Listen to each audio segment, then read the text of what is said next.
Life gives life. The wind and the bees distribute the flower seeds. They land in the soil, waiting for the right conditions to germinate. The inner and outer sun attracting the core of the seed, and roots start spreading out. The next life emerges. In an organic earthly reality, life is in a constant movement of creation. The ending of one expression in form slowly withdraws, while another comes into manifestation. It is in humanity's blueprint to be able to fit into this organic cycle of life.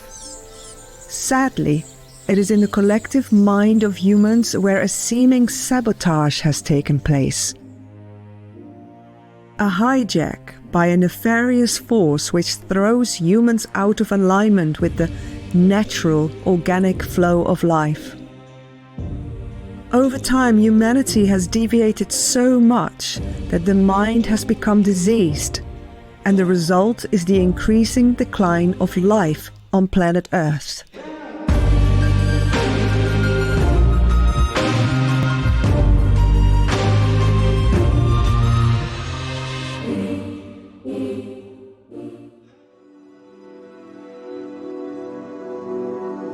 The growth of the world population over the centuries has been marked by significant changes, with periods of slow growth followed by rapid expansion. For most of human history, the population grew very slowly, with estimates suggesting that around 12,000 years ago, there were only 4 million people worldwide. The population reached 1 billion around 1800, and it took until the early 19th century for the population to cross this threshold. The 20th century saw an unprecedented increase in population, with the global population more than quadrupling from 1.65 billion in 1900 to 6 billion in 2000.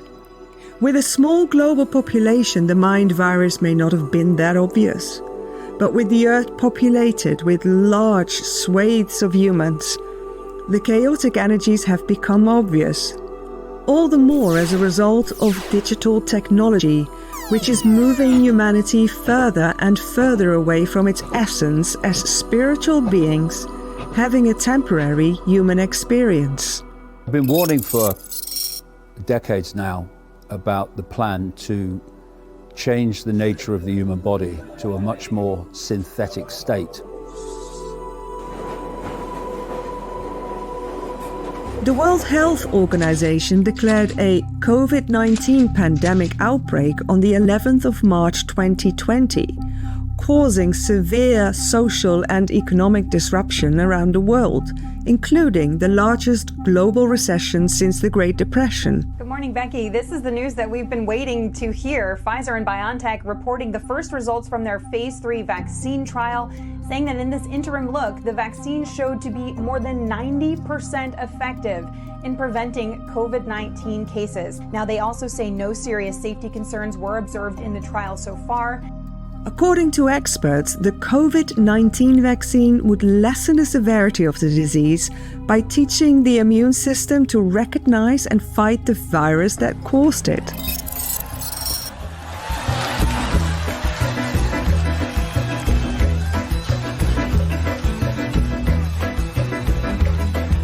I'm a doctor. I'm a doctor, an actual medical doctor. I've practiced medicine for 21 years. I spent 4 years in undergraduate school, then 4 years in medical school, and then another 5 years as a resident in emergency medicine. Get the vaccine. Get the vaccine. Just get the vaccine. Roll the up and get the vaccine. And tell your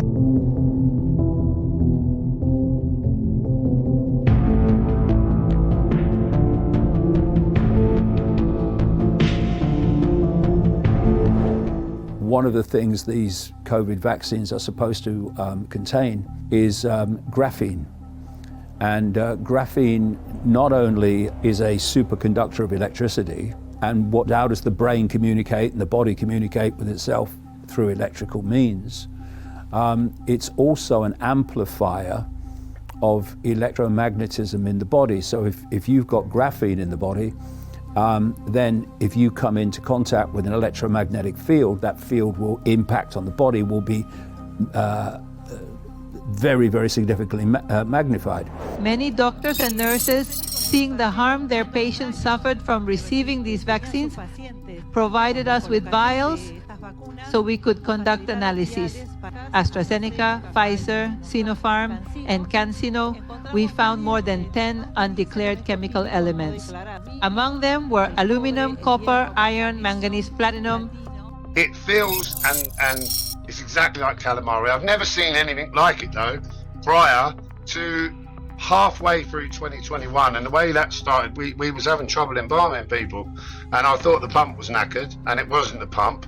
And when we had a young lad in that had died suddenly and been given a post-mortem, and the family had asked us to embalm him, and as we've opened him up and gone to manually target, you could see it all hanging out of him. Based on the fluorescence coming off the membrane of this construct, we're looking at a pegulated hydrogel and the contents within that, which is self-assembled into a rectangular biochip made of foundationally graphene oxide. I've seen people with Morgellons where they feel as though in kind of two places, like two dimensions, they feel bidimensional, and they say, I don't understand this, what's happening? I said, well, you're becoming transhuman because the particles nowadays have an element of, it's a metallic element, and it can actually switch dimensions. That's why it's really hard to heal Morgellons, because if you use chemicals or you use things to try and detox it, it'll just switch out and disappear. And then when it feels safe, it'll come back. Seeing a construct organization,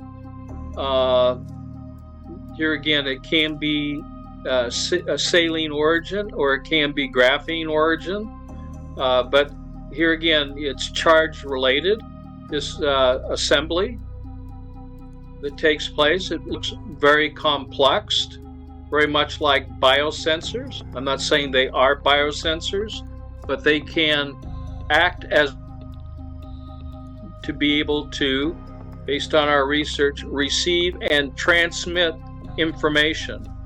These are the biosensors that are made from a base of graphene. Here we're seeing it again. The discs that you're seeing, these are red blood cells, and you're seeing some particulates within these organizations, these rectangular organizations. You're seeing what appears to be graphene oxide. People who have Morgellons, or now in quotes the COVID jab, they're on Bluetooth. If you get your phone and you switch, you go into the settings, quite a complex thing but I've done it on mine. You go into the settings and then go into developer mode. You can actually switch on unidentified Bluetooth devices. So if you switch that on, if you go into a store and people have had the vaccine, you can get just a list of numbers, coming up, which is the transmission from that person. My name is Caroline Mansfield. I'm a naturopath. I've been a naturopath for the last 25 years. I've been working with a company called Masterpiece. The Masterpiece formula contains nanoclinoptilolite zeolite, known as zeolite Z, in a mineral-rich C plasma solution. So zeolite Z carries a strong negative charge. As they travel through the body, they absorb positively charged toxins into their cage-like structure, attracting them like a magnet. There's been a lot of talk about humans emitting a MAC address. And there was the amazing study done by the Blue Truth documentary, Dr. Chavez. Marzo-abril del 2021 empezamos a detectar magnetismo en el sitio de inoculación de las vacunas. Ese fue el primer hallazgo. Después, compañeros de los vacunados que no estaban vacunados empezaron a decir que también ellos tenían magnetismo en alguna parte de su cuerpo. Ante esa evidencia, nos hicimos de un medidor de frecuencias electromagnéticas y entonces empezamos a medir la radiofrecuencia del vacunado y del no vacunado. Nos llamó la atención que no nada más había un fenómeno magnético, sino que también estaban funcionando como una gran antena. And also there was a French study run by scientists, and there was another study, a Spanish study. And what they were saying is that this nanochip, these nanochemicals or nanocompounds coming together, self-assembling to form these nanochips, have graphene oxide in them as well as other compounds. And this is what's giving out the signal. And we were thinking, well, if we were able to prove that Masterpiece removes graphene oxide and a lot of these other compounds that are shown to be part of this nanotechnology, then would we be able to, or would Masterpiece be able to dismantle this technology or remove these toxins so then people aren't emitting this MAC address any further? We had some of our naysayers and trolls say, well, if Masterpiece can't turn off the Bluetooth signals, then I don't even want to hear about it.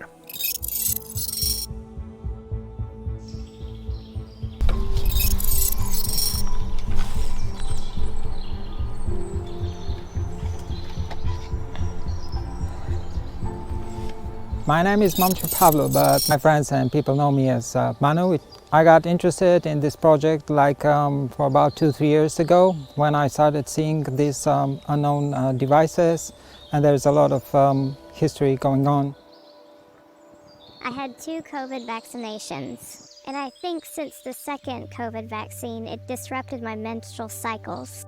That's kind of part of why I want to flush anything out. We are using here equipment that is a little bit more advanced than just phones. So what I'm doing now is I'm using 2 different apps to capture the signal. And what we are observing now here is we observe unknown Bluetooth devices. So there are several of them, several emissions coming up. And if we go to radar and then we go to the BLE app, and again we're picking up on the Bluetooth address. So I'm going to do, so this is a retest for Chantal. We're picking up on an unknown. So I'm Chantal, you all came to Burton Hole, and I did a bit of research about the supplement and I thought it would be interesting to try, so here I am. And have you had COVID vaccinations? Yes, 2. So this is why we are doing it both ways. Laptop using Linux is more sensitive. So in some cases, like in this one, as we see right now, the laptop picks it up, but the phone does not pick it up. And the more reliable source in this case will be the laptop, especially using Linux.